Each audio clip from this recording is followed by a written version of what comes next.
mecánico automotriz, lo que es CAN bus. Para empezar vamos a hablar un poquito del conector OBD2, cómo hacer el diagnóstico realmente antes de nosotros poder utilizar un equipo de diagnóstico como un escáner o un osciloscopio. En esta oportunidad vamos a estudiar el conector OBD2, ¿sí? Como CAN bus, porque tenemos OBD2 genérico, OBD2 específico y CAN bus.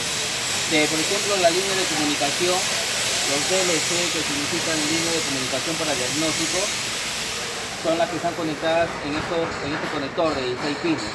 Como vemos acá, van a explicar a norma general 4, 5 y 16, lo tienen todos los protocolos, entonces de todos los conectores, que es su masa y su voltaje de alimentación. Pero nuestro tema de nosotros es el CAN H, que vendría a ser el pin C, y el CAN L, que es el pin 14. ¿A qué se refiere CAN H? Se refiere a la velocidad de comunicación en kilobits por segundo, y el CAN L a la baja velocidad también en bits por segundo. ¿Qué pruebas podemos hacer en este conector OBD2? Podemos hacer entre el pin 6 y el pin 4, entre el pin 6 y el pin 4, podemos utilizar un voltímetro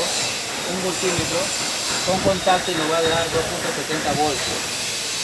Igualmente en el canal L o de baja velocidad entre el pin 14 y el pin 4, 2.23 voltios. Midiendo ambos lados podemos hallar un diferencial de potencial de 0.51 voltios. Para hallar la resistencia, para ver si el ramal, el cableado, la computadora con su resistencia terminal está en últimas condiciones, ¿qué debemos hacer? Desconectar la batería y medir la resistencia entre el pin 6 y el 14. En esta oportunidad el 6 y el 14 nos mide 60.2 ohmios. Normalmente están normados 60 más o menos 4 ohmios por la tolerancia de dicha resistencia. Y aún más, antiguamente hablábamos de las resistencias de tipo película de carbón. Hoy en día hablamos de la resistencia CMD. Vamos a hablar para entender cuando ustedes saquen una computadora y vean. Normalmente la resistencia CMD, como vemos en esta gráfica, tenemos en serie 2 que dice el código 600. ¿Cómo se lee? No vayan a decirme que es 600 ohmios, no es así. Vamos a explicar acá. Las dos primeras cifras nos indican dígitos, o sea sería el 6 y el 0. El tercer dígito nos indica el exponente del multiplicador, en este caso la base 10, el exponente 0. Como todo número elevado a 0 es 1, entonces decimos 60 por 1, 70 ohmios. Y su tolerancia cuando es de 3 es más o menos 5% cuando es de 3 dígitos. Entonces, CAN bus utiliza estas resistencias terminales para reducir el efecto del eco de los cables y no alterarla por efecto del campo magnético electromagnético la comunicación. Entonces, como vemos, normalmente para este vehículo Nissan Navara, Nissan Tigra, viene las resistencias terminales, viene en la eco del motor y viene en el IPDM. Aquí tenemos dos resistencias en serie, como ya le había explicado, dos de 600 con 60 ohmios, 60 más 60, 120 ohmios, y tiene un capacitor para evitar las interferencias, y de ahí sale de acuerdo a los terminales de la computadora, sale con un cable trenzado para evitar por efectos electromagnéticos que la información sea incorrecta. Por eso se cierra así que el diferencial de potencial se mantenga. Entonces, vemos acá el conector que está amarrado a la línea CAN H al pin 6 y la línea CAN L al pin 14. ¿Qué más tenemos? Tenemos otro lado de tendidas del IPDM. ¿Qué significa IPDM? El modo inteligente de distribución de electricidad o potencia eléctrica. Igual, entonces, la resistencia terminal está en la eco del motor y en el IPDM. Entonces, ¿cómo se calcula una resistencia paralela que me va a medir entre 6, 14 y 60 ohmios? Hagamos un ejemplo de resistencia, dos resistencias en serie, sería 120, luego acá 2 en serie, 120, y las dos en paralelo, aplicamos la ecuación matemática de resistencia equivalente es igual a R1 por R2 entre la suma de ambas, R1 más R2, y nos da como resultado 70 ohmios, lo que nosotros debemos dividir con multiplicio en la escala de resistencia. ¿Sí? Posteriormente, esta información con qué sentido se ha hecho el CAN bus para minimizar cableado. Como vemos acá tenemos un sensor que nos va a medir la revolución del vehículo o la velocidad del vehículo. Tiene un sensor captador, puede ser inductivo, puede ser magneto-resistivo, lo que fuere. El hecho que va a llegar la información a la unidad del motor. Esta la procesa y lo envía por todo el CAN y le dice qué computadora necesita realmente la velocidad del sensor de velocidad. ¿Lo utilizaría la velocidad, la información, la computadora de transmisión automática? Sí. ¿Por qué? Porque de acuerdo a la velocidad ella va a seleccionar, la unidad de control va a seleccionar el cambio de acuerdo al funcionamiento de las electroválvulas. Entonces es importantísimo. Entonces si no, iría un cable para la computadora, otro cable para esta computadora, imagínense, aumentaría el cableado. Entonces para eso salió el CAN-bus, para minimizar cable y al mismo tiempo reducir peso. Como vemos, también lo utiliza la información del sensor de velocidad. La computadora la ve, sí, porque de esa manera puede testear qué rueda está frenada para liberarla, por eso se llama frenos, a veces necesitan frenos antibloqueo. ¿Correcto? Entonces esta información es importantísima. Para las 4 ruedas debería tener 4 sensores, un sensor por cada rueda. ¿Le interesaría esta información, que se va la información por la red multiplexada a la computadora del airbag? Sí, porque si el vehículo sufre un impacto, una colisión a 20 km por hora, la bolsa de aire no se dispara, es baja velocidad. También si tengo un impacto que estoy a 80 km por hora, la unidad de control se va a accionar a la bolsa de aire y proteger a los posibles ocupantes dentro del vehículo. Le interesará también, bueno, aquí en este caso está el IPDM, ¿no? Y así podemos hablar computadora LSP, computadora de la ASR, dependiendo de la tecnología del vehículo. Todo se comunica por redes multiplexadas.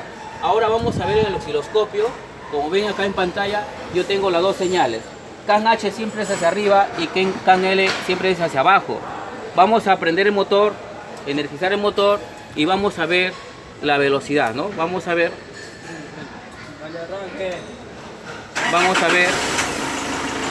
la información, si la tensión ha variado, ponemos parada, vamos a medir con el cursor 3.6 y vemos la señal L, a ese mismo nivel. Vamos a ver por aquí, ¿no? Ahí en ese lado, 1.7, 2.5, 2.6, 2.6 iguales. Aquí 2.9, 2.3, hay un diferencial de potencial. Por aquí 2.73, por aquí igual. Aquí ve 1.8, 3.7, sigo moviendo, 1.5, 3.9. Hay un diferencial, vuelta aquí, hay otro diferencial. Entonces vamos a analizarlo señal por señal, vamos a eliminarla y lo vamos a cambiar su tensión para poder verlo. Entonces,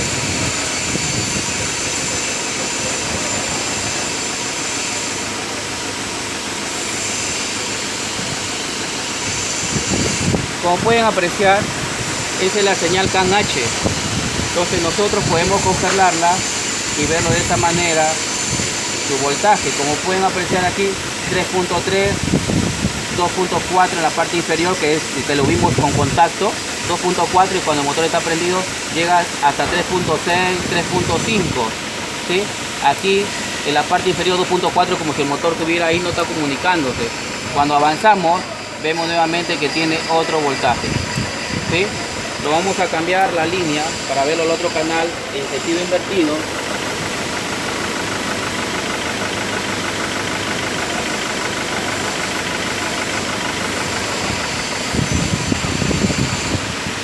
Y vemos, nos damos cuenta que ahora la señal se invirtió. O sea, trabaja una señal hacia arriba, este es CAN L. CAN L siempre va a ser hacia la parte inferior.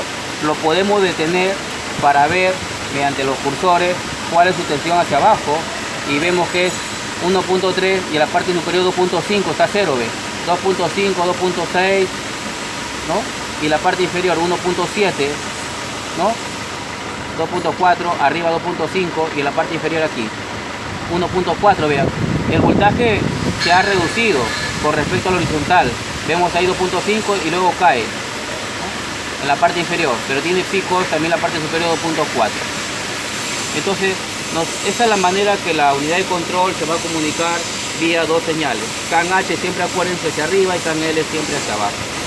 Entonces, cada uno de estos tienen unas tramas de comunicación, cada uno con sus respectivos bits, que ya está programado dentro de la unidad de procesamiento, ¿sí? Entonces, como pueden ver, también nos podemos acercar del multisensor para ver algunas informaciones que más adelante le iremos viendo. Podemos ver si tiene frecuencia, vamos a ver si podemos sacar una frecuencia.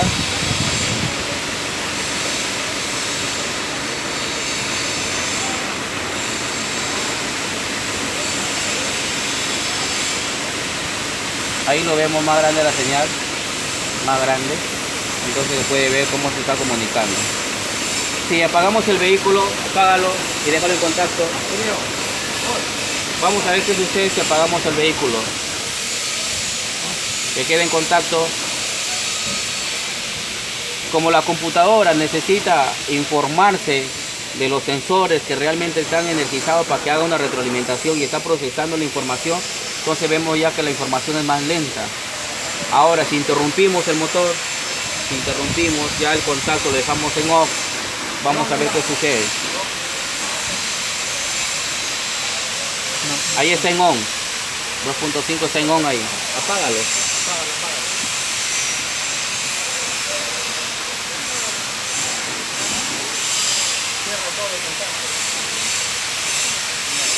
Ya, como vemos, ahí tenemos 1.92, ¿no? 1.92, el motor apagado, porque el motor me está comunicando. Como nosotros sabemos, el motor me está comunicando porque ese tiene un sistema de alarmas, de seguridad, y entonces necesita informaciones. Yo lo tengo abierta la puerta, en este caso el conductor, entonces está procesando la información. Ponle contacto, ahora que está en contacto la información se tiene que incrementar para testear todos los datos, que estoy trabajando con CAN L, perdón. Miren, ve, ahora ya está testeando toda la información de los sensores y está llegando la tensión inferior con respecto a 2.50 hasta 1.95. Hay un diferencial de potencial. Ahora lo voy a poner a la línea CAN H. Vamos a cambiar. Como verán, ya tengo la línea de mayor velocidad que es la CAN H, ¿no? Me está llegando hasta 3.09, ¿no? Me está variando esa tensión. Entonces ese diferencial entre la línea CAN H y CAN L es el famoso CAN Bus.